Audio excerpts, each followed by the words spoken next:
Good afternoon and welcome to the George Mason University School of Business, Business for a Better World Center event, our inaugural event for 2021. My name is Maury Piper. I'm the Dean of the School of Business, and I will introduce our guest in a moment. I would like to say that the context for this conversation could not be more current, relevant, and intense.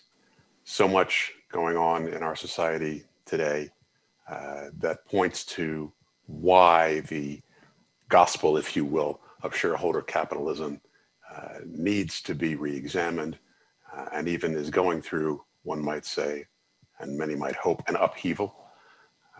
We are in a position where businesses, corporations have to consider and be judged by the value that they provide to all their stakeholders and change some of their practices to meet the expectations for values that we see today and going forward.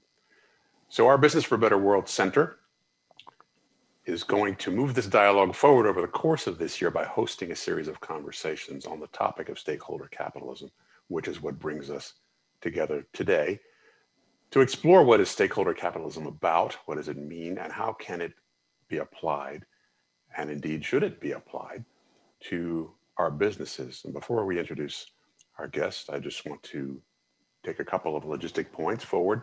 First of all, everybody that's joining us via the live stream on GMU TV, you can put in questions in the course of this conversation via the online form, and there is a link for this that you will have received in your registration, but also we'll see it pop up on the screen from time to time. And we also have our limited live face-to-face audience here with us, or should I say screen-to-screen audience. And we're going to invite them also to ask questions, which rather than putting in the chat, if you raise your hand, guys, or somehow signal that you'd like to ask a question, I'll invite you to do that yourself and simply speak it to our guest. And that way we'll have a little bit more lively engagement, which we look forward to. So it is my great pleasure to introduce our guest this afternoon, Peter Georgescu. Peter is the chairman emeritus of Young and Rubicam, where he spent 37 years, not only rose through the ranks, but elevated and broadened the company to really the premier presence in advertising and communications. He is a leading advocate for business governance to evolve from shareholder primacy to stakeholder capitalism. And that's what we're going to talk about today. Peter served on 8 public company boards. He continues as a vice chairman of New York Presbyterian Hospital, the Paul and Daisy Soros Fellowships for New Americans, and a trustee of Exeter Academy and several other nonprofit organizations, and has authored 3 books, The Constant Choice, The Source of Success, and in particular, Capitalists Arise, from which a number of the ideas that we'll be discussing this afternoon are based. So, Peter, it's a great pleasure to welcome you to our forum, Business for a Better World. And I know that we have a lot to dig into, so why don't we just dig right in? And I want to start by asking you the big picture question, the context question, right? So we're fond of saying we live in challenging times. I think it's hard to refute that today. And clearly the pandemic has devastated a big part of our society and our economy. But at the same time, we are hearing and starting to see in some places that the economy, the overall GDP in the US and I presume elsewhere, will be growing at a relatively strong pace, or building back, you might say, in the months ahead. So first question for you is, do you agree with that? How do you see the big picture of business coming forward in this next period before we talk about how? Well, thank you very much, Dean Maury, for inviting me, for being here. And importantly, I thank you for the work that you're doing and the center is doing. This is terribly important, not only for business, it's important for this country. And I congratulate you and your colleagues on this important effort.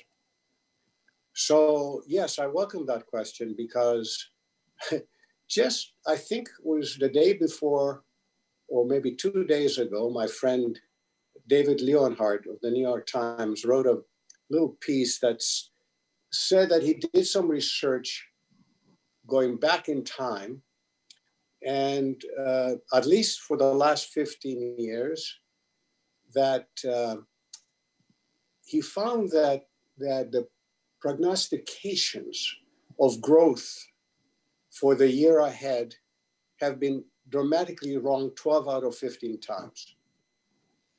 That they were wrong consistently on being too optimistic. So I'll just put that as a fact to start with. There's no question that the economy will bounce back.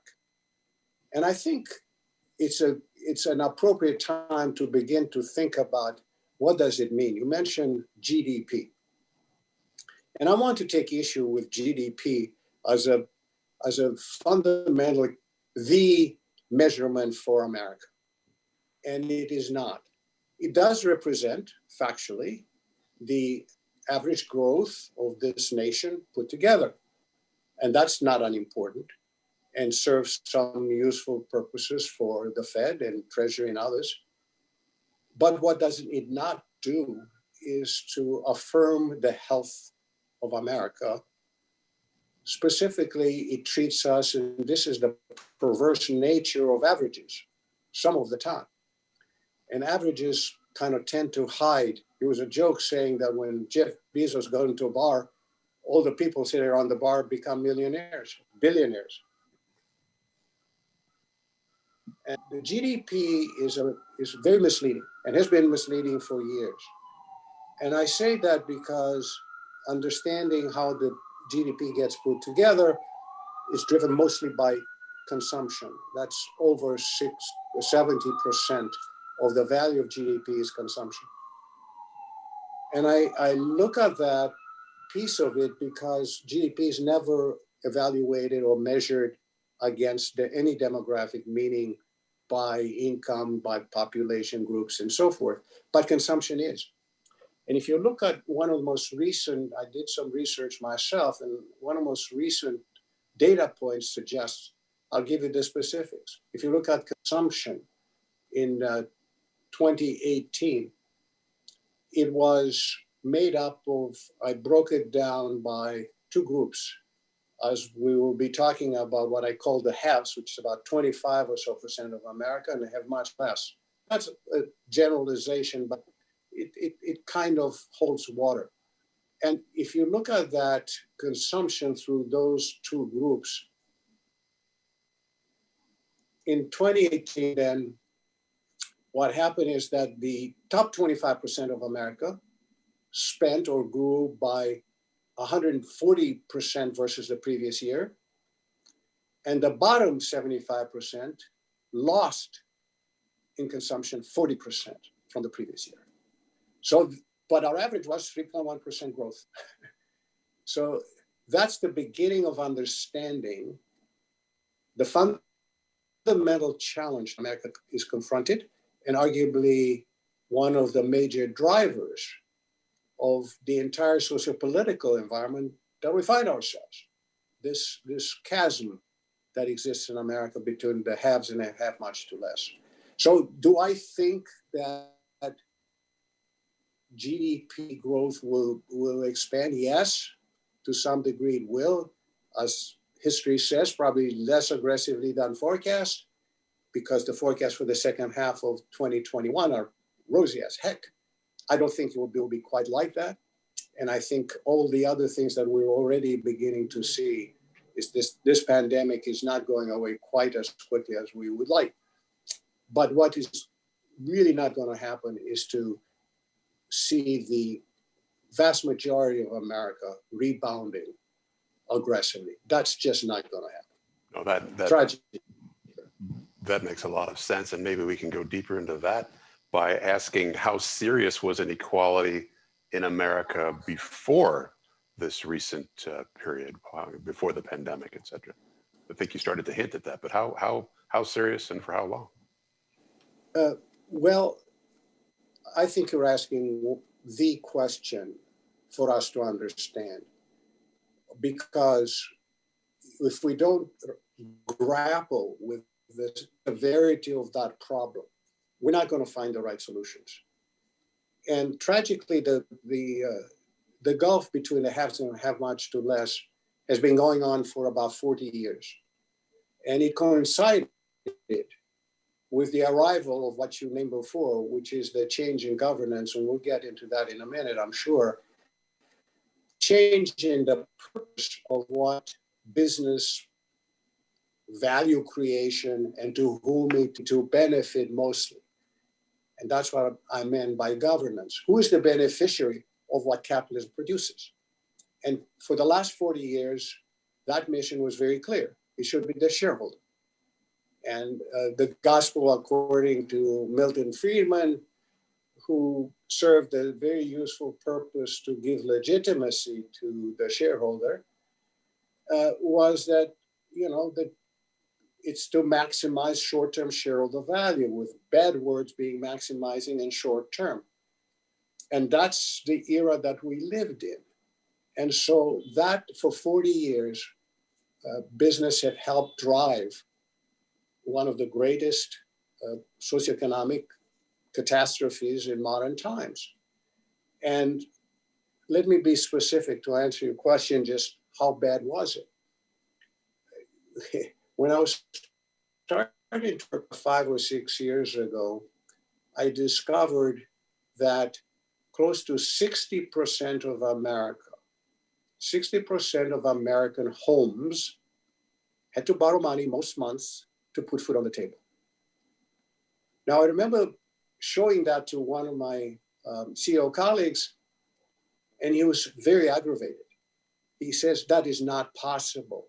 60% of American homes have to borrow money to put food on the table. But it's true, sadly, it's true. And so that's the kind of flesh and blood description of what the implication of this chasm in income. This is a crisis of income disparity. And if you just throw numbers around, you don't understand that. But if you see what's happening in the homes, the lives of ordinary people, then you kind of grasp how bad it really was. And even if you compare us, America, with the major developed nations in the world, we are the most unequal nation. For you economist geeks, that's the Gini coefficient says that.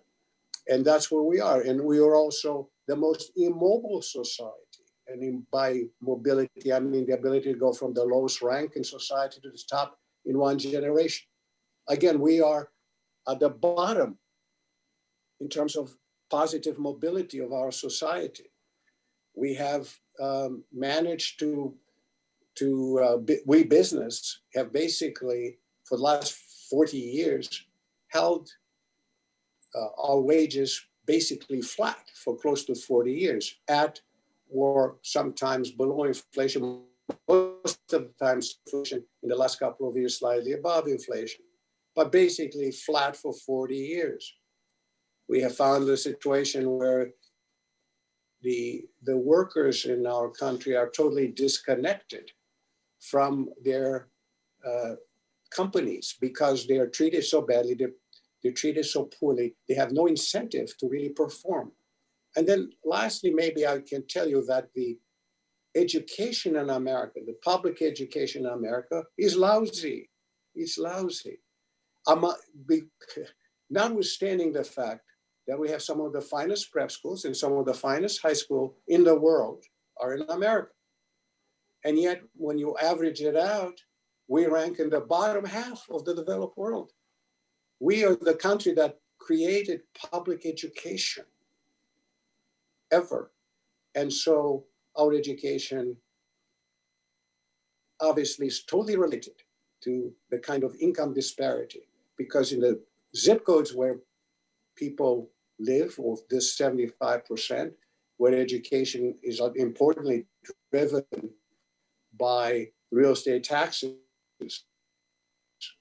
And so it's lousy. The class is crowded 5%. There's no after-school programs. There's no arts being taught in most of these schools. There's no early age of 22 states of kindergarten. So we're looking at a devastated educational process that creates this societal, if you will, really handicap in terms of their ability to grow. There's no equal opportunity, and we'll end probably with this saying, that's the major issue.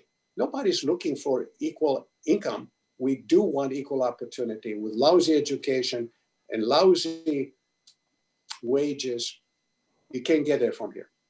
So what you're describing is an awful lot of socioeconomic inequality. And my question is, to what extent is business culpable for creating this or abetting it?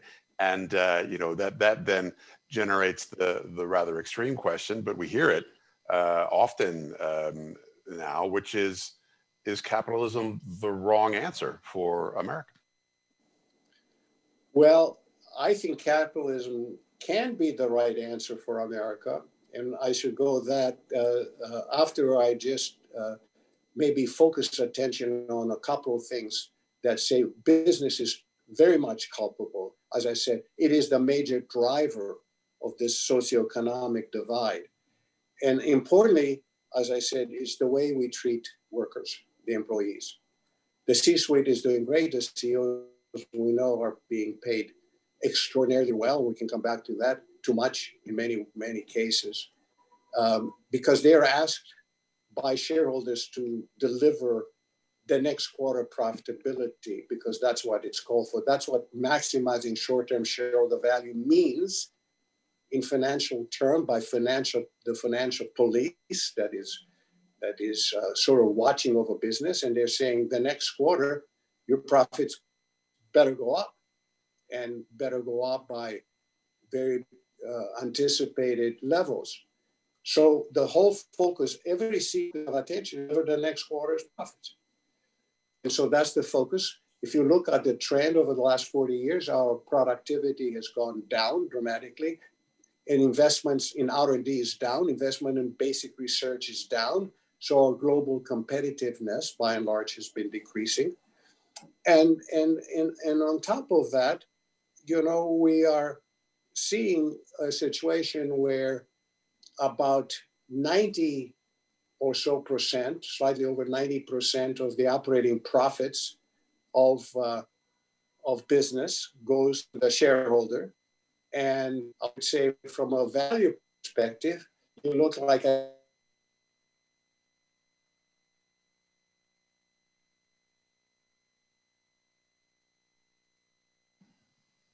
Okay. All right.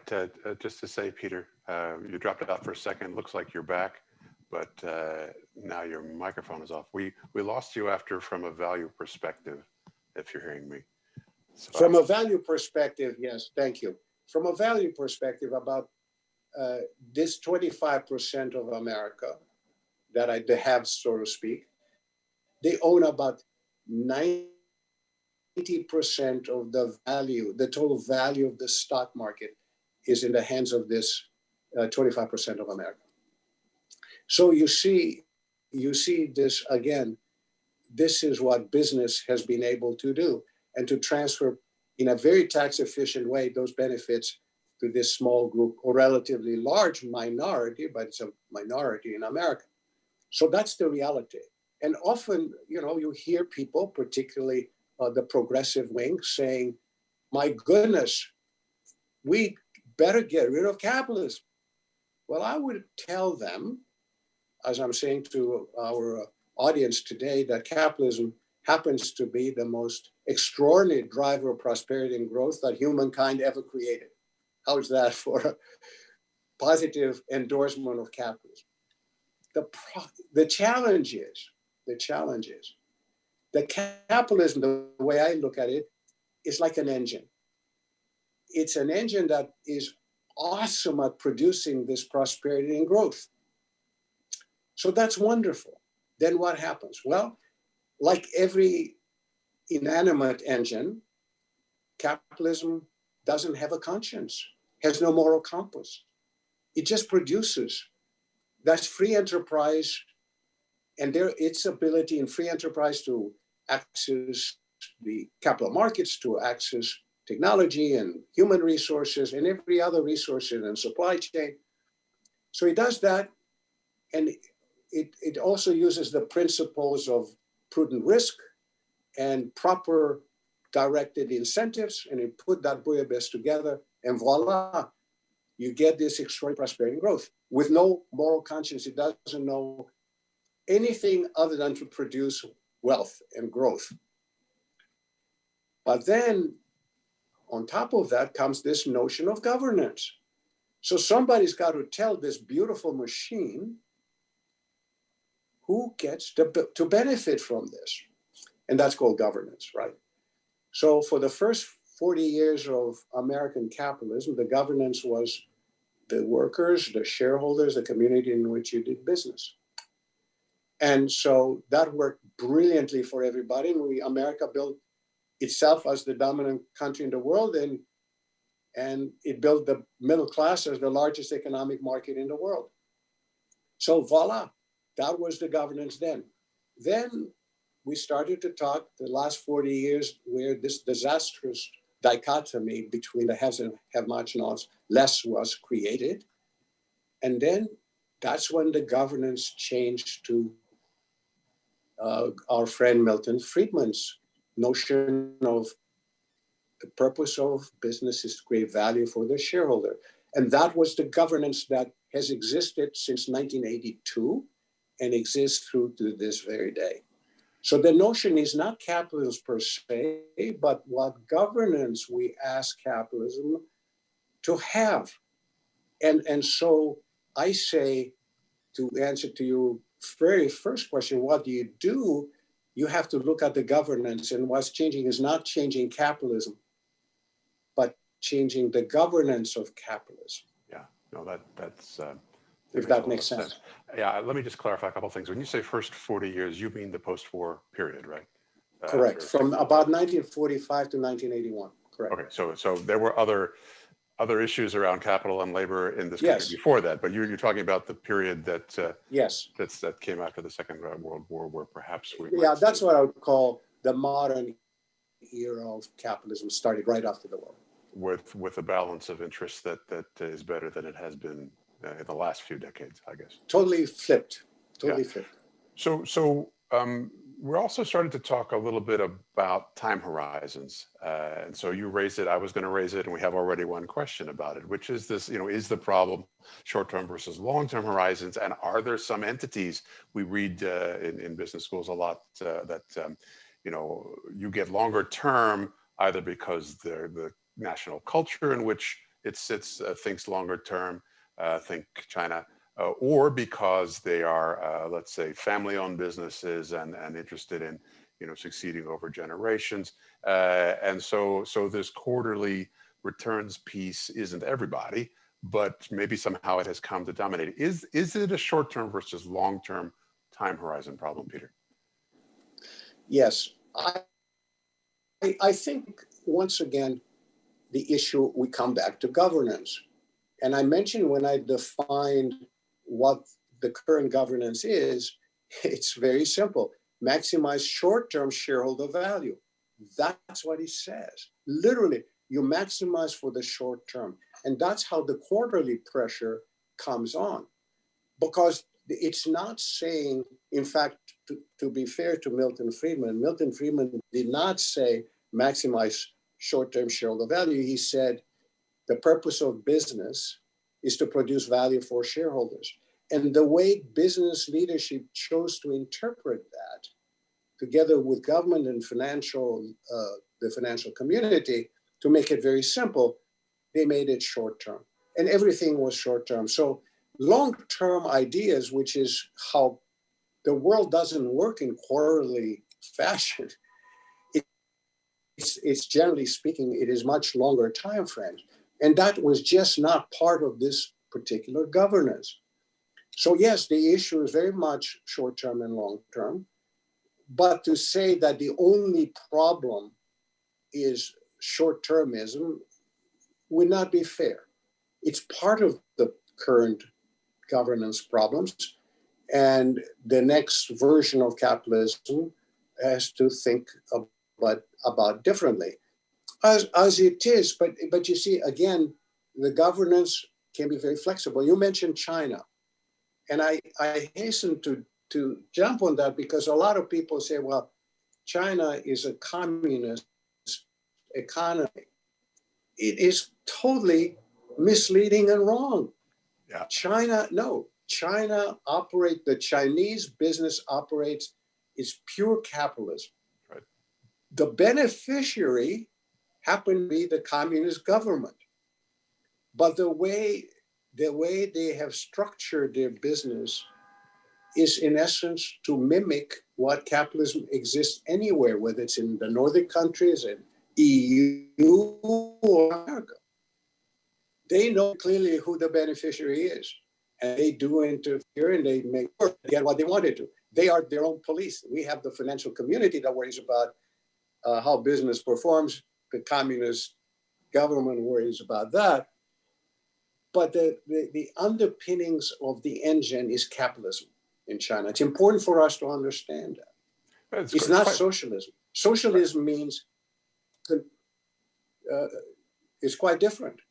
Yeah, but it's quite interesting though, because one of the goals of the Chinese government is the stability and, to a certain level, well-being of the broad swath of people, right? That's sort of the root of communists and socialists, at least in theory, and certainly in some places in practice.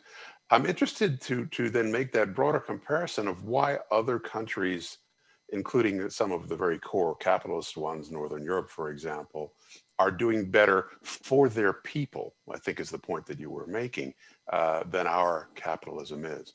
So what is it, even within a capitalist system, that gets us, doing better for the people? That's really I think what you're right. Well, I would say that, just to come back to think of the source of success of the northern country, success of China, they've watched what socialism means. Socialism means control of the manufacturing and distribution of business. That's what socialism is. And they watched the Soviet Union do that. And I'm an immigrant from one of the communist countries. I'll observe, I know firsthand how it doesn't work. It was a tragedy. And the Chinese watched that and they say, we're communists, but they say that communist doesn't work in the sense of having the government own everything. Government doesn't know how to produce that kind of growth. So they said, they changed their mind. They knew they have to say to help their people, otherwise they couldn't stay in power. You would have revolutions, right? But the engine to do that is not socialism, it's capitalism. And they create, yes, you're right, and to give them credit, they've lifted hundreds of millions of people out of abject poverty in the last 30, 40, an amazing accomplishment. But it was the capitalist engine that did it. Just like in the northern countries, they are capitalists. But they say capitalists produce the wealth. The government say, well, the way this is going to work is we're going to have a very high taxes. So they take the value that produced by capitalism, they say, we're going to take high taxes to have high revenues, in return for which your education is free and your health care is free. So we're going to make sure that your countries and your kids and your people have the best education in the world. And Finland, by the way, is ranked as the #1 nation in the world in terms of the performance of their children. And it's a capitalist country, it's not socialism. They just happen to use the value of what capitalism produces to take care of education. And that's what, so the EU, depending on the country, uses capitalism in different way. The governments are much more of a social support system than we have chosen in America. We do also have entitlements. They call Medicare, they call Social Security and food stamps and so forth. But we don't do enough on education, in my opinion, and we certainly don't do enough on healthcare. And we're wrestling with those issues right now. So again, we come back and saying, who are the beneficiaries? Who should there be? Yes, it should be more long-term, not just all long-term, but short-term and long-term, depending on the value of the investments that you want to make. So, but, we make a choice as to whom do we benefit and how high the taxes are, and are we satisfied with being at the bottom half of the developed world in terms of education performance for public schools, and having the lowest, some of the worst mortality rates and our medical outcomes, even though we spend 2 or 3 times more than the next bunch of nations put together, and our healthcare outcomes are rather terrible on average. So, yeah. So we need to struggle and say, how much of a support system do we want to have? How much should the shareholder have? How much should other stakeholders have? So that's the variety of options that exist out there. But all successful countries in the world today are basically capitalist. Yeah, very interesting. And some of the countries we've just been talking about, particularly the Nordic countries, Denmark especially, Sweden, Finland, have also the highest ratings often on the global happiness index. Yes. As well. Well, so our colleague Ruta Aidis from the Sharp School points out that they do it largely with progressive taxation. The more you make, the higher the rate that you pay. We do have a little bit of that, but 45 years ago, we had a lot more. Oh, yes. So this has been a major shift policy-wise. And of course, what we're starting to do in the conversation is to bring the policy and government and taxation side and the business and capitalism and shareholder side sort of both into the conversation. This is one of the things, of course, that we'll want to kind of tease out as we go. But just interested in your reflection on how the progressive taxation has changed in this country in that period you described. Yes, well, obviously in a humongous way, because you see, the version of shareholder primacy was not just a business decision. It was a decision that was embraced in the early 80s completely by the government. This was the Reagan administration that it took place. And that's where, in essence, most everything that helped the first 40 years succeed tremendously was changed dramatically. Unions were decimated. Now unions also created problems for themselves. Towards the late part of 70 and so forth, unions became criminalized. They had lots of problems. They became disconnected from the purpose of business per se. And so they got decimated by governmental action and so forth. And that time enabled business leaders to keep the wages flat for, as I said, for close to 40 years. And so government was very much a part. And if you look at the government action, and I mean government, the Congress, White House together, you'd see that the benefits to business have been, the entitlements, I would say, to business in terms of tax benefits, regulation, deregulation, all of that favored business in a dramatic way. And taxation, in fact, the lowest 50% of this country pay higher taxes than the top, percentage-wise, obviously, we're talking about, than the top 25%. So you're seeing some outrageous situation here.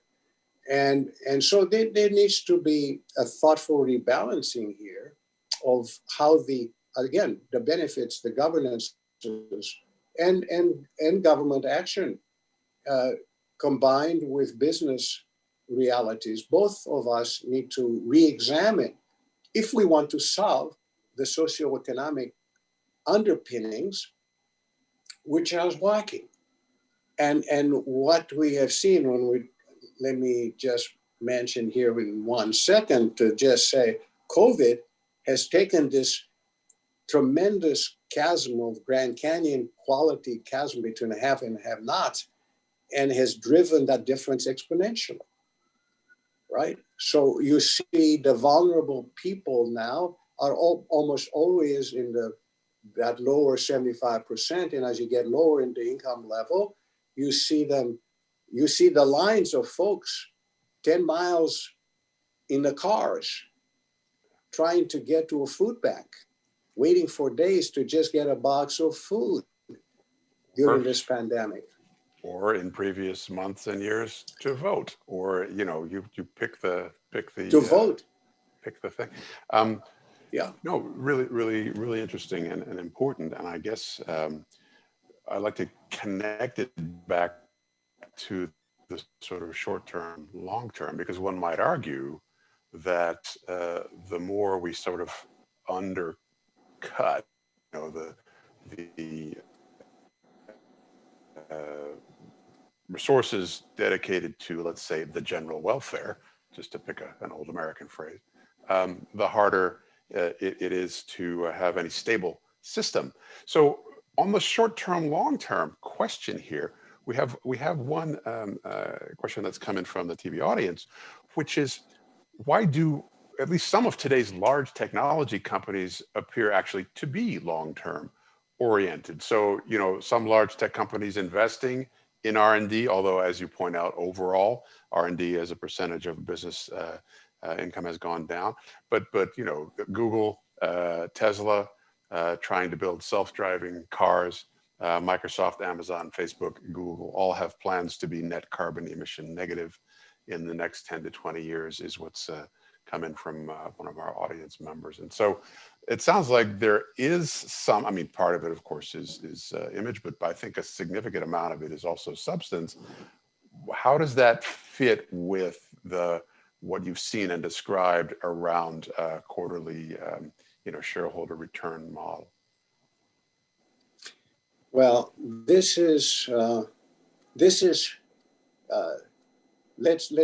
talked pessimistically about the tragedy of the past, which, by the way, is worthwhile, because if we don't really face the reality of the problem, we're going to come up with the right answers. So this conversation has been very, very constructive and very useful.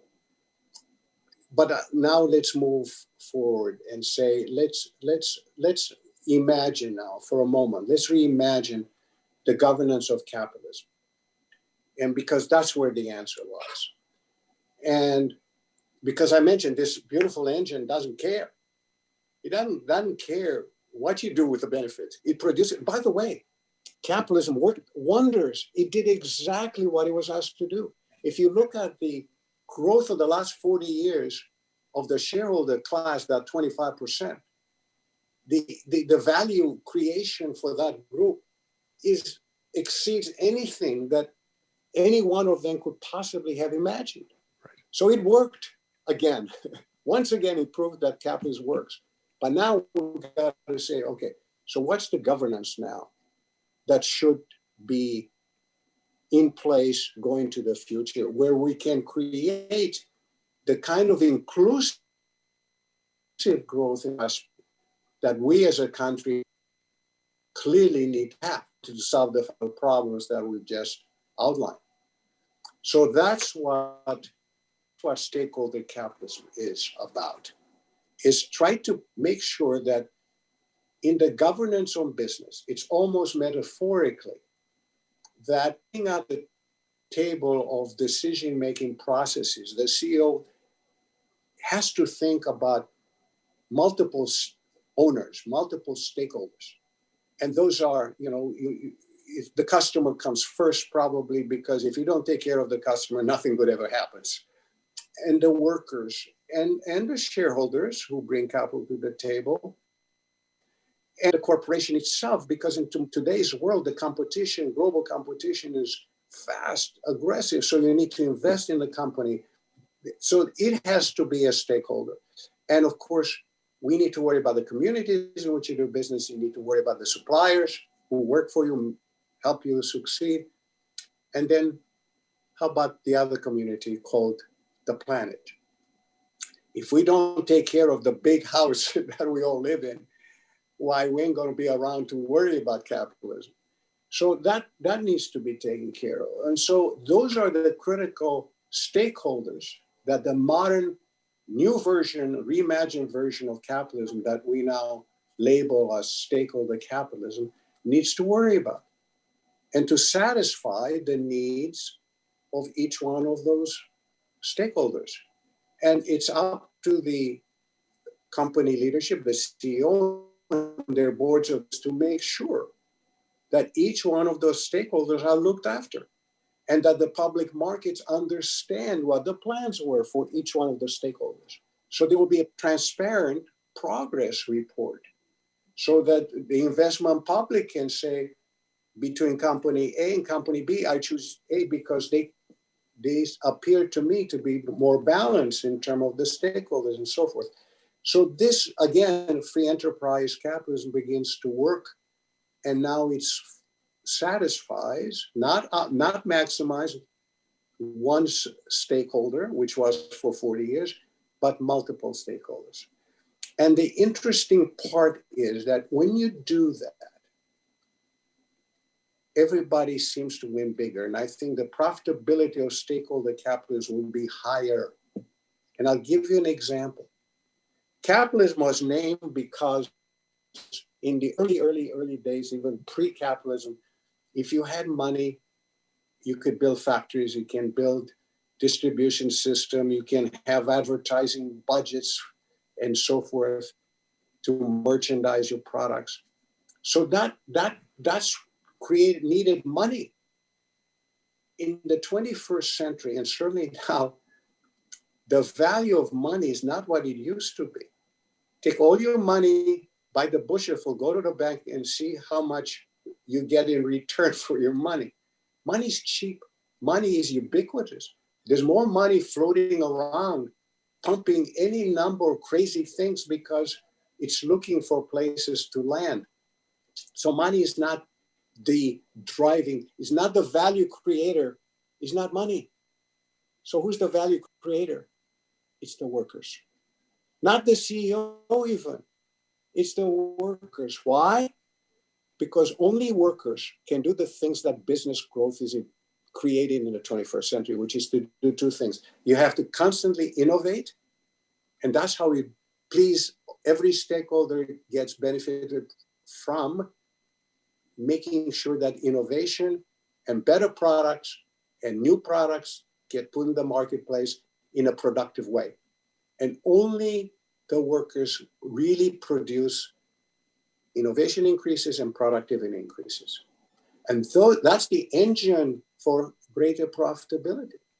So now all of a sudden we say, whoa, if the value creators are the workers, for 40 years we squeezed them. They were the highest cost on an income statement. So what do we do now on a profit and loss statement? What do we do now? Well, we can't squeeze them anymore. We can't treat them like breathing robots. We got to motivate people. Not like I said before, they were disconnected from the companies.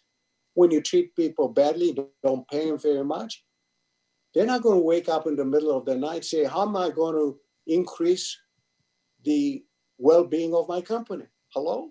How do you get there? Well, you get there by motivating people, and importantly, by sharing in the incremental value of what they produce. That hasn't happened for 40 years. That's what built the America's middle class before, because they shared in the prosperity that business created. So we've got to go back to that, but in a different way, because it's the 21st century. So you're talking about technology companies. How did they get there? Well, they violated shareholder primacy. Yeah, Amazon didn't make any money for 7 years. And then, why? They plowed the money into creating this wonderful infrastructure that now we take for granted, that within 24 hours, there's a parcel on my door with my order. And if I don't like it, I send it right back. Simple, easy. You don't even need a box. You take it at UPS and they'll send it back for you. Most often, if you're a prime user of Amazon, free of charge. So magic happens. And these were the disruptors of businesses. And guess what? They become the biggest in the world. So when we talk about stakeholder capitalism, this is not an experiment here. It's been working before, and it's created Microsoft, all of these guys, Apple, Google, they all paid their people through their nose, forgetting the contract people for a moment. I'll get to that. But they pay their people well. They think long term. Google invented, or no, they didn't invent the self-driving machine, but they really are monetizing it and driving it. That's where the technology came from, Google. The idea first, by the way, was created by the technology out of the government, actually, LACMA, but that's another story, like the internet. But the thing is that these companies have violated this. And it's not just the technology companies. I'll give you the example of Costco is my favorite. In 1983, this guy, Jim Senegal, basically created a business by hiring retail guys from other places, including Walmart. And they say, I'm going to double your salary. I want you to love my customer, love my supplier. And together we created this system that since 1983 has compounded most of the years are north of 16% a year in the toughest business, the lowest margin business that they possibly can be. A whole system of quality products, great service by people who really care to keep the customers coming back, and it works. So yeah, this is why there's magic to be had here. And that's why I'm fighting so hard and why I applaud what you're doing to unearth the problems, the dirty little secret that no media wants to talk about the problems the way we are doing today. And certainly no government has gone on and say, including the presidents, Democrats or Republicans, to say, we got a problem in the country. Now, to a large degree, I kind of sympathize because no president wants to say, here's the big problem, but I can't fix it. So they didn't have the courage to tell the problem. They tried, many of them tried to fix the problem, mostly on the Democratic side, to be fair and honest. But whatever the political cauldron just wasn't there to be able to take the actions. So I'm hoping that now COVID gave us new lenses in our glasses to see, gee, it's funny that these people are dying at exponentially higher levels than the top 25% of us who have jobs, who have technology, who get still salaries and bonus or whatever we get. It's a lot more than the other guys who are unemployed now, who don't have health care, even some of them who lost their homes. That's the problem that we got to fix, folks. And business has got to be in the front lines of the problem, because business is the only institution that really creates wealth in this country. Government doesn't really create wealth. So let me ask you, because you touched on a lot of things here. There is this question of what you refer to as workers. The word means slightly different things to different people, but I call them employees. Yeah, I think I heard you speaking about the widest set, right? Really all employees. And so, you know, that varies a lot, right? And there is the Amazon story you told is true, and I am continually amazed by how they created what they did, and they do catch a fair amount of flack for being particularly hard on workers. I haven't been there. I don't know to what extent that's true. But you know, not Costco. You know, different pieces. So you can have some innovation in some places, and other parts of the same place maybe have you know, more challenges. By the way, I want to invite the panel here on the screens with us to raise your hand. You go to participants and click on raise your hand if you want to ask Peter a question. I've seen a couple in the chat as well. But you know, I'm always tempted to suggests that the answer may be more complicated than what we're looking at. And I guess, you know, the question is, can business really make this sort of wholesale, maybe the wrong word, this whole governance shift, given what many of the businesses are subject to? Is it you have to be a new business? Do you have to be in certain sectors? You know, I mean, I'm not sure what it will take to get a shift in the way that business works and treats its workers, certainly without significant change on the regulatory side. And when you say governance, I know you're talking about both, Peter. Yeah. Well, it's going to be, I wish I can tell you it's a snap, but it isn't. It's logical, it's rational, it makes sense. It's going to drive this country to the best days it's ever had. And it's going to be brutally challenging for us to do that, because change, that's how we are wired. We are wired not to want to change. You know, the rules are very clear. Right now, people have gotten to be pretty good at delivering short-term shareholder value. They're really good at it. They know the buttons to push. Now we're going to ask people to do things differently. And again, I think it starts with the employees, with the workers. That's where the major change has got to happen. But it has to happen. For us, look, you cannot have, you know, capitalism doesn't need democracy. It doesn't need democracy. But on a sustained basis, you cannot have, if you will, democracy survive long term without some form of stakeholder capitalism. It just cannot work, because you have to have inclusive prosperity. And if business doesn't produce that, it's never going to happen. So this is critical to our country. This is critical to the sustained prosperity of America and to a democratic society, for people to have a decent standard of living. And so we got to get there. And some of this came about by institutions that are less powerful now. So my colleague Derek Horstmeyer, professor of finance, says the governance systems that you described in the post-war period were aided quite a lot by institutions like unions, right? That might push back on senior managers that focus primarily on the shareholder value part. So how do you create similar institutions of whatever kind that push back on the short-term shareholder value thing? How have you seen that happen? Are there institutions? Do we need to strengthen the labor sector, unions, what have you? What are ways to I think all of the above has to happen. I think there has to be a conspiracy of the willing, who have to understand that we have a problem. And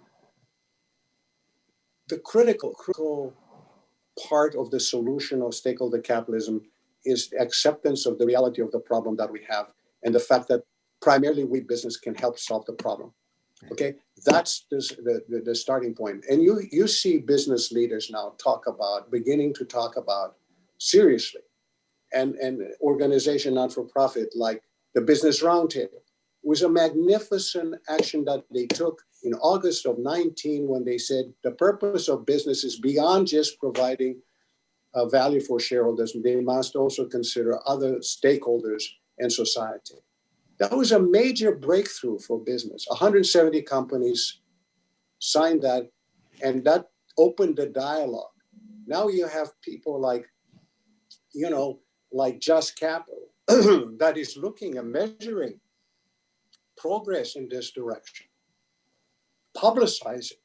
And interestingly, the number one most just company for the last 2 years has been Microsoft. Back to your point, these technology companies that know that the only way, it's their employees that create the differentiations. And I don't mean a couple of geniuses in the closet. I'm talking about all the the developers and the engineers and all of them working together to create, technology doesn't create technology. It's people who create technology and innovation again. And these guys are dedicated, they understand, and they also are the ones who treat their people the best possible way. And that's why they are most just. They pay their people better, they take care of the environment, they do all the things that we're talking about that should happen. So it's definitely possible to do. We also need the equity guys at the table. And you have Larry Fink talking about the same kind of things. He is the CEO of the largest global equity management company in the world, BlackRock, right? $7 trillion under management. And he is aggressively proselytizing on behalf of the type of stakeholder capitalism I'm talking about, State Street, others, pension funds, TIA. There are plenty of examples out there of not only corporate money, but the equity people beginning to think that. And then we need to have again, collaboration with government. So yes, I think government in terms of how you regulate and, for example, how you use taxation can be a very powerful tool to marry with stakeholder capitalism. You can give incentive. That's what government can do. If business is the only institution that produces growth and prosperity, government can play a role, incentivizing, supporting, fostering, etc., and regulating the right way. And so all of these, and unions, we need a different kind of union leadership than it was towards when it started to go south. When they said, I don't care what business happens to business, we just need more. Not need more, want more. And if you don't, we're going on strike. I'm exaggerating to make a point. I was going to say. The kind of, no, okay, I get it. But there was such a thing. Believe me, I've been a director of some manufacturing companies. I've seen abuses. Yeah. And I also see something else. I see new business leadership in today's world that says, we know that job one is to collaborate with companies to make them successful. Then we can get a chance to wrestle more about how we split the benefits. Right. But, yeah. But job one has got to be, we have to win in the marketplace. Sure. So you're right. Unions and wise and enlightened business leadership is critical for all of us understanding how we can win together. That is not we win, you lose anymore. Right. That just doesn't work in the 21st century if we want to have the kind of prosperity and growth for America and the kind of democracy that this country desires and hopes to have. Okay. We have to have everybody win. And figure out how to work through the various trade-offs that are necessary to get there. I would like to invite a couple of our students who are on the panel here. Please. To have questions, and they have they're both involved in our Impact Fellows program with the center, which I think you've heard about. Let me start with Lindsay Coffey. Great, yeah. Lindsay, if you want to ask Peter your question.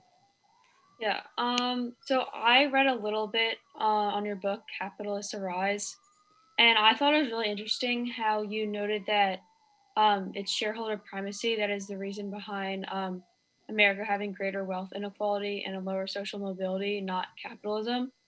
So my question regards whether this shareholder primacy is specific to America or if it is present in other capitalist economies. And if it is, what is the reason behind the economic and social disparity between America and elsewhere? Well, I think that, to a large degree, I think we drove the notion of shareholder primacy to much of the developed world. So if you look now, pretty much of the developed world, you see many countries in the EU, they have the disease that we have. They were infected by our model. So it exists in lots of places. But as I said, not in all cases. And this is where the right version of government, the prime is not at work in places like the Nordic countries. It's just not there. And in other places as well. And to one degree or another, even within the EU, you have different models. The German models is not exactly our model at all. You have involvement by labor, the working people, the employees have a voice in the process. There's a supervisory board. Yeah, the supervisory board. That has a value, that has a real opportunity to impact decision making of the regular board. So they have, so various countries have found out that shareholder primacy in the pure sense as we have practiced it more than anybody else is not working for them. So we're seeing that beginning to happen, and I think the changes that we're talking about are going to happen not only in America but in other places as well. Very good. And Janine, Helene. So in the beginning of this session, you kind of touched base a little bit about equal opportunities and how everybody wants equal income, which is, I mean, everybody wants that. That's something everybody, but the bigger issue is equal opportunities and how that's Right. Very imperative. You're not focusing on income, you have to focus on the bigger picture. And the first step is, advocating. You have to get the word out there. You have to make it aware to the public that this is an issue, and we have to take action on it, which is the next step. But how can a single individual, I guess my question is, how can a single individual like myself, what could I do to contribute to taking action on this imperative issue? Well, first of all, here you are, we're talking about a dramatic change. It's an evolution. It's not necessarily even a revolution, because as I said, it is happening already in places. So we see the benefits of that. We're watching, companies do the right thing and playing by the right rules, and employees and workers benefiting as they should, and so forth. So I'm optimistic that can happen. But at the end of the day, it has to be more than just business. It has to be government doing a lot more things. And again, it comes back to education, to people like you. Here you are in business school, and I think that's so terribly important that we have the best educated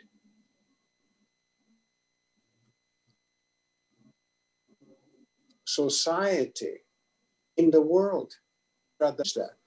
Because if we're talking about, I think, American exceptionalism, to me, is fundamentally based on the notion of a democratic society where there is an egalitarianism of opportunity. That's the key thing. What I hope can happen in this country is that every youngster can start their education system at 3 years of age, and then going to a high school that's of equal quality with any of the best high schools and prep schools in America. And we have them. We know how to do that, and we have to get to be able to do that. We are all different. So equality of income to me is a fantasy. Some of us don't want to work as hard as others do, and that's okay. That's up to them. But what I want to have happen is to be able to wake up one day and say, like I can. I look myself at the mirror from time to time and I say, you're lucky dog. You're the best Peter Georgescu you know how to be. And you know what? I am. And guess what? I was 15 years old. I was an immigrant. I didn't speak a word of English, but I got a good education.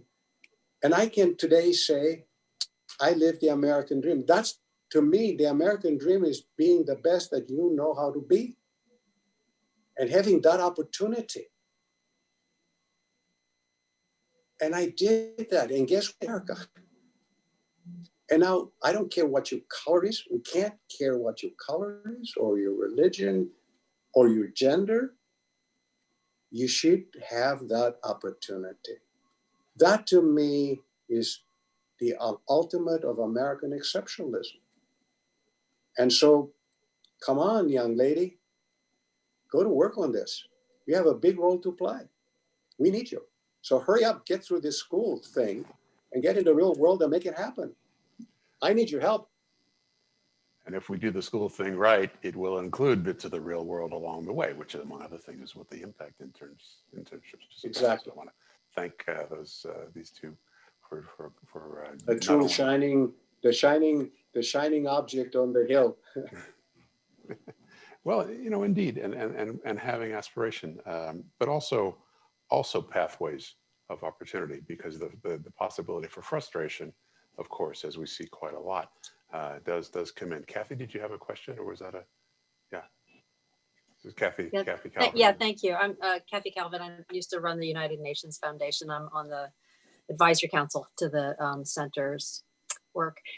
I want to take you back to the too much less folks and talk just maybe specifically about where you think we should go on the minimum wage. I know there's studies on both sides that it will add benefits, but it takes away jobs. So just like to hear your arguments on that. And you mentioned contract workers before, but if you would maybe even talk about the future of the gig economy and where that's going and how we bring that into this conversation, because I think it worries a lot of us that we're going to be without the employees you talked about, and we're going to have more machines. Thank you. So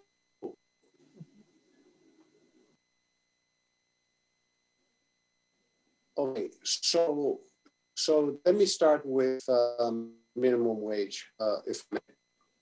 I'm not in favor of a single number, $15 or whatever number. I don't think that works very well in today's world. I think what I would like to frame as the right solution is a living wage. And what I mean by a living wage is that to have a family be able to have a decent living and get enough income to do that. And that in this country today varies dramatically by state, by county. It's not just by total state. The inequality is not north, south, east, west, rural, urban, none of that. It's by zip code. Right next to a very successful zip code with lots of country clubs and this and that is they have much to less kind of zip code. So you have to recognize that. And the standard of living varies by county and also by state, to be fair. And so, for example, MIT has developed a study for what it takes for a family of 1, 2, 3, 4 member families. What does it take to have a living wage? And I think that should be kind of the model that we should be after, to be fair to businesses, the local businesses that need to survive and thrive with the kind of people that today have the ability to patronize the establishment of the restaurant or whatever. But that's not so that's my point, is we know how to do that. We know how to measure what a living standard is by generally, not zip code quite, but almost. So that's point number one. That to me is a living wage is the answer.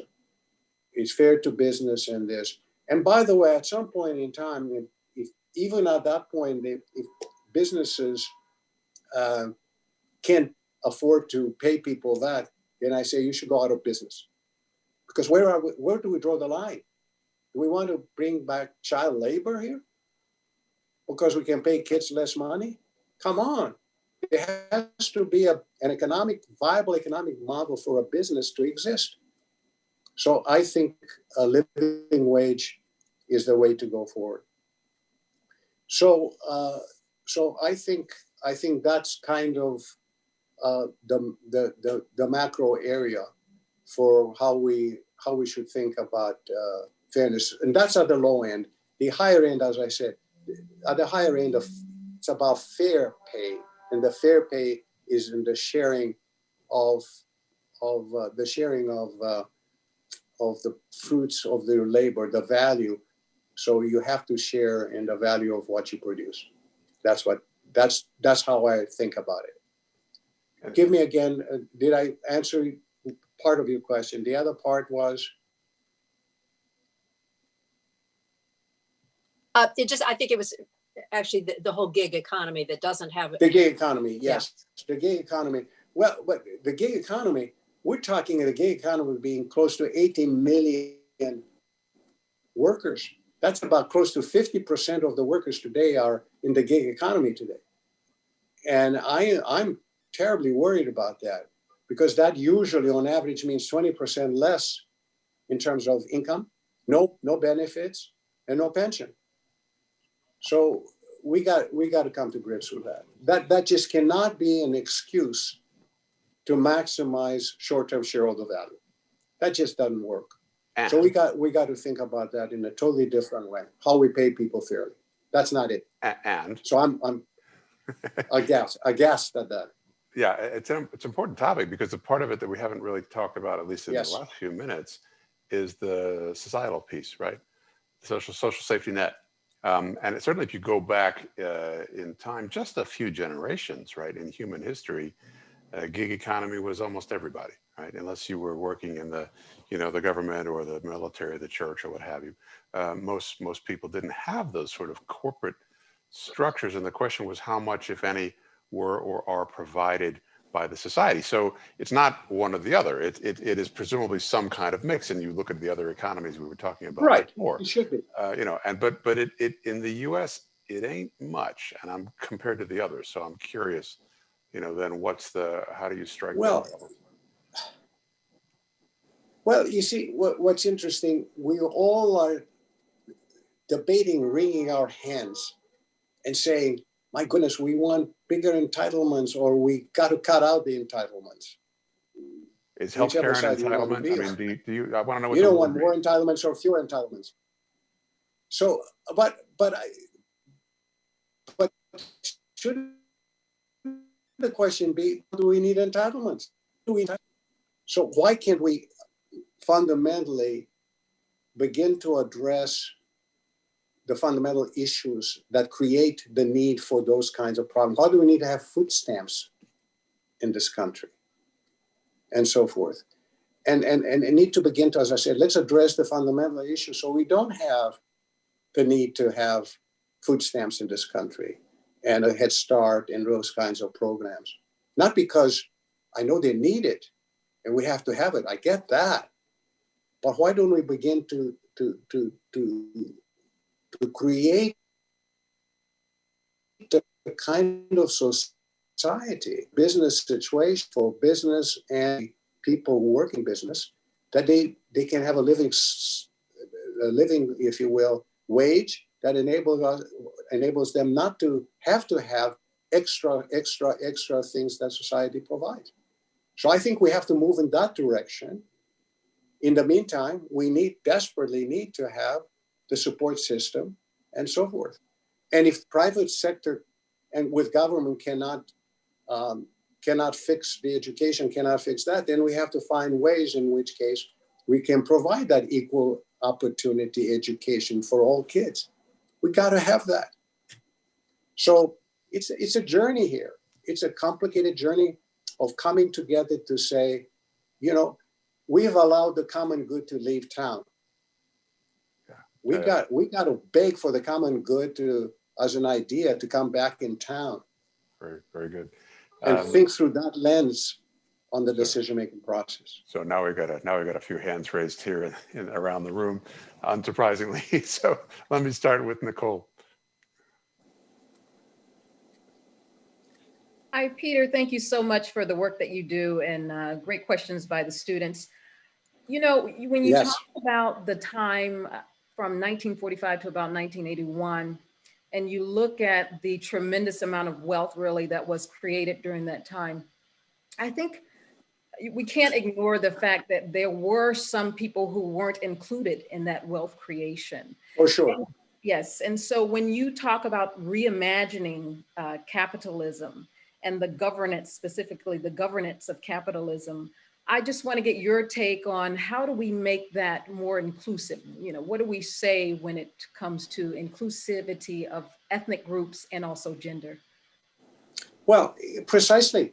I think we have to really work hard. And this movement, I think, look, I would not have been able to be the best Peter Georgescu I could be if I hadn't been white. Fact. I got a lot of doors open for me because I was, you know, young white kid who wanted to work really hard and so forth and so on. And if you were Black or Hispanic in those days, not a chance you could have done that. And so, you know, there was a headline in today's New York Times that said, "Isn't 400 years enough?" What do we need as a society to begin to understand that this thing just doesn't work? That we really have to become a society where inclusiveness, where everybody, no matter the gender or it's not even race. Sometimes I get angry when people talk about race. We are one human race. That's all it is. And you know, we have different colors, and I don't want to get into evolutionary anthropology here, but the reality, we're all equal. We were born in different ways, close to the sun, not close to the sun. That's what drove the color that we had. There's a pigmentation of the skin and all that. And so for us to create a differentiation based on color was a rationalization that goes back to slavery days. So enough already. So we in business, when we talk about what's fair in business, they cannot be, we have to embrace everybody equally. And we have to be able to, as I said, regardless of gender or sexual orientation or anything like that, we got to put that behind us. And that's also part of the process. And as I said, we have to be aggressively, it's no longer just let's sit back and let it happen. We have to aggressively pursue it, get behind it, and make sure it does happen. And we cannot get a passing grade when we don't have this kind of inclusive, not only inclusive by income, but inclusive in terms of welcoming anybody and everybody, regardless of who he or she is. And so I'm completely agreeing with you, and the time has come. We're not going to be the America that we want unless we do that. We will have failed, and we can't afford to fail anymore. The time is now. So while stakeholder capitalism implicit in that, no, explicit in that, explicit in the principle of stakeholder capitalism has to be that notion of inclusion, not only inclusion, belonging. When everybody who works in that place needs to feel, I belong here. This is where I am, this is who I am, and I belong here. And we have to test that. We have to ask and listen, and not just assume. We have to move in that direction. Yes. Let me invite Kevin McCarthy. McGarry, sorry. All right. Thank you very much. First, I just want to say thanks to Maury, Lisa, and Ann for inviting me. I run a Center for Responsible Business in California in the Bay Area. So gig economy, ground zero, basically, which is also why I thought this conversation is very interesting to me, aside from my involvement in all the other aspects associated with stakeholder approach and versus shareholder primacy. I also want to preface my question with a couple of statements here. First off, I'm an attorney, so I'm very regulatory oriented. That also is why my skepticism of stakeholder approach is very high, given our existing regulatory frameworks. So thinking about some statements you made, I'm glad that you appreciate capitalism as much as I do, for one, and the value that it contributes to our economy here in the United States and its economic growth and development over the years. But there's a couple things that come to mind. You mentioned the Business Roundtable. There was a recent study about the Business Roundtable statement that they made that basically showed that it was all fluff in the sense that nothing actually was done. It was an actual empirical study. Nothing was actually done in regards to the statement. And part of that was because of, here's where my lawyer hat comes on, the regulatory limitations that a lot of these entities face, particularly in regards to fiduciary duties and obligations for publicly traded entities.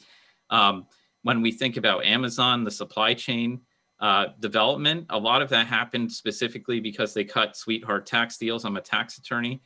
That's actually some of my research. They cut a lot of sweetheart tax deals so that they got an advantage from playing the regulatory system. And then, of course, they have a lot of labor issues with their employees that are ongoing. And then, taxation being another big one. I recently, 3 weeks ago, held an event with Joel Bakken, who's the director and author of the New Corporation documentary. We did a limited screening of that as well, the first American screening 3 weeks ago. And one of the big criticisms that he has, he's also a lawyer, that I have as well, being a tax attorney, is a lot of these companies engage in some of the most aggressive, if we want to put it euphemistically, heavy-handed strategic tax minimization in their corporate tax departments. And so with all that sort of going on, my big question is, while I think it's great, we should focus a lot on making these changes, but we also need to focus on the reality of our ability to make these changes right now under the current existing regulatory regime. All right, so shouldn't we focus on maybe that angle first, rather than having these statements of like the Business Roundtable? Because when they were asked also later on, well, why didn't you actually do all these things you said you were going to do? A lot of them came back and said, well, our hands were kind of tied under Delaware corporate law. And so I think I'm glad we're having this discussion, but I'm always going to be that kind of lawyer raining on everyone's parade and saying, look, if you want change, we need to focus on the actual regulatory apparatus that will allow for that. Even thinking about ESG, since I do a lot of stuff with that, exactly 1 month ago today, the Department of Labor issued a new rule that basically focused on ultimately financial matters in regards to ERISA plans and everything like that. And it was a big blow to the ESG community. And even the social metric, which in dealing with ESG, a lot of that is labor oriented rather than looking at other sorts of human rights. So I guess given everything, I know it's a lot of stuff, but it's all these things I think are so important for us to discuss, to focus on why maybe stakeholder approach, the way it is right now, is not the be all end all, and how we need to reevaluate and be critical of stakeholder approach. Not just this shareholder primacy, but the stakeholder approach model we have right now, how we can improve it if we want to improve it, rather than just focusing on, oh, it's a great thing as it is. Okay. Well, okay. So let me just I'm not going to be able to answer every comment that you made, obviously, but a couple of top line things. First of all, there is no stakeholder capitalism per se existing today. This is an evolving, this is what we hope to become. So don't hurry us up so fast to evaluate us and already decide that we are failing. We haven't hardly started. The companies that are playing that by and large, or playing it to one degree or another, are doing pretty darn well. And so it's not a failure. If you look like, let me pick up Walmart as an example.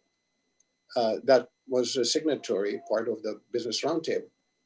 They were paying $7.25 as a minimum wage, and they have dramatically increased minimum wages. That for I believe in another year or so they're going to be up to $12. Minimum wage is still at $7.25. So I'm just saying that you can't. Let's be careful. Let's also look in a constructive, positive way at those who are changing, and they are changing. And the big ones. That's your largest employer in this country. And so there's serious changes happening right now. And so I don't think I would urge you, as Nicole was saying on her side, that we have to be conscious and we have to be on top of it and worry about it. I think the same thing, Kevin, to you. I would say, I welcome your skepticism. That's fine. We need to talk about hard data here. We need to talk about measurement. We need to talk about real change here, not just proselytizing and happy talk. I mean, real change here, really regulatory change.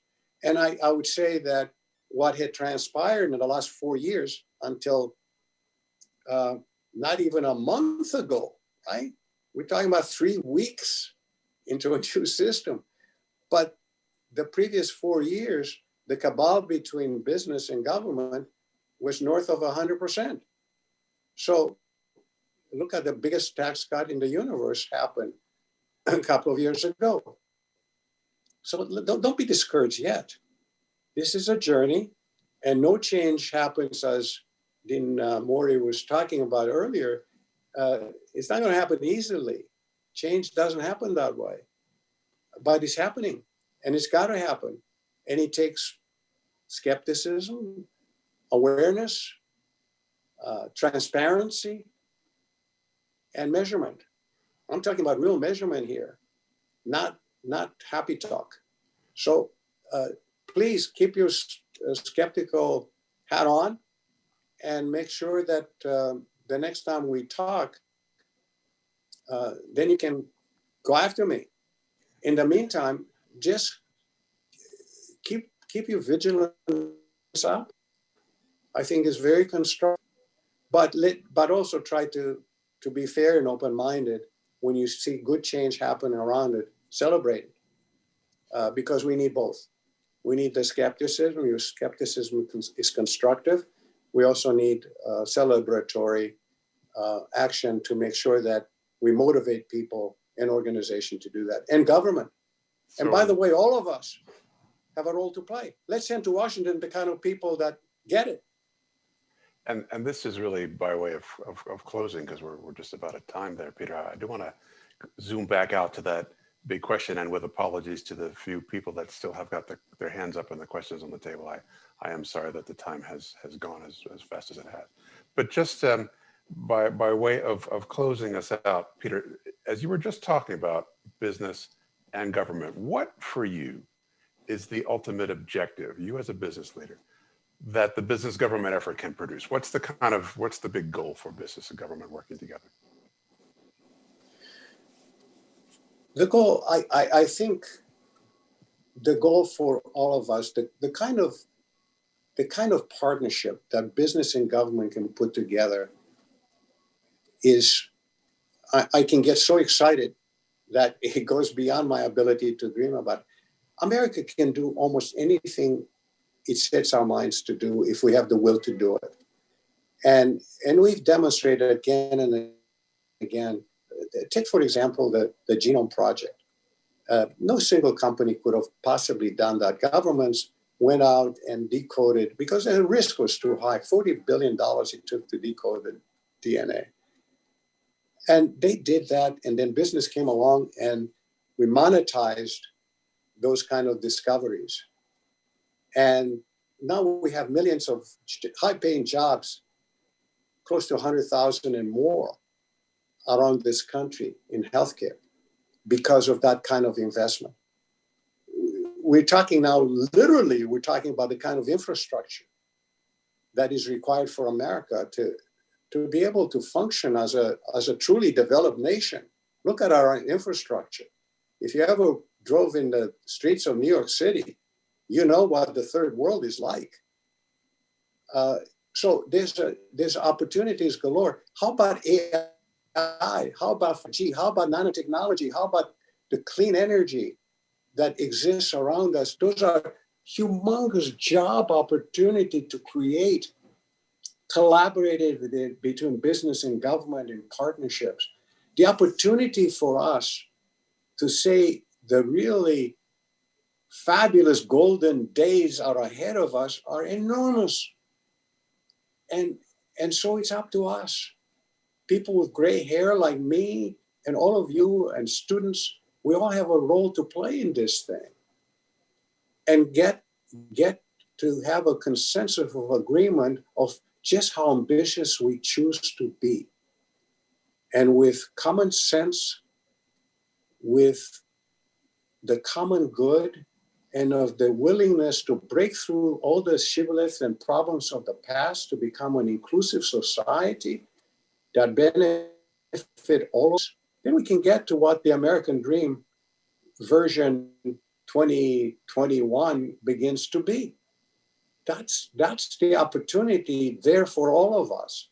So I encourage all of us to join in the exciting abilities. It's there to be had. We now understand the problem. For Christ's sake, let's go fix it. Brilliant. Wonderful. So, Peter Georgescu, thank you so much. And again, the book, Capitalists Arise, I recommend. I meant to have it here to hold up to you, but it's in the other office. Thank you. And I would just want to ask everyone to stay connected with our center and to watch for the coming schedule for the rest of our speakers for the year.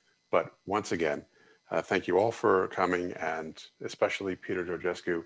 Pleasure and honor, and thank you so much. And thank you very much. Thank you for the opportunity, and thank you for all of you that hung in here for this discussion. I appreciate it.